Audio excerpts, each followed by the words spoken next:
წინა საარჩევნოთ მე უყურე გიორგი ეხლა ვიძახ რა ხდებოდა არა 2020 შეიძლება ხალხი პოლიტიკოს მე რა საფრთხე გახდებოდა რენტიგენკეთ ცალკე ამბავია 2024 წლის არჩევნებიდან დღემდე არც ერთი გაძლევ გარანტიას თუ რაღაც გამონაკლისებიდან არც ერთი პოლიტიკოსი არ ყოფილა ხულოში წყალტუბოში საგარეჯოში რა ვიცი წალკაში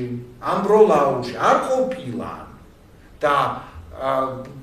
არ ვამბობ ხა სახელს და გვარს და ნელ-ნელა დავასრულოთ გუშინ იყო მიღება ესე იგი ამერიკის საერთაშორისო ამ 4 ივლისსა და იქ პოლიტიკოსები საუბრობდით რაღაცა იყოსა და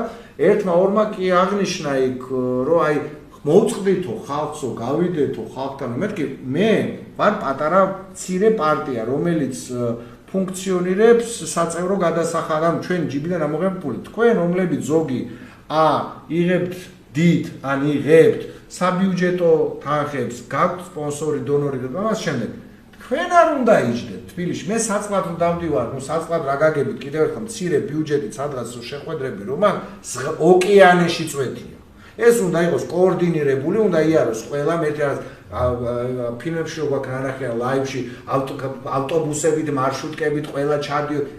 არ ხდება არაფერი და მე რო ჩადიხარ და ხულოში ეკითხები რას ფიქრობ რა ხდება რუსთაველზე არაფერს არ ფიქრობს გიორგი იმიტომ რომ აბსოლუტური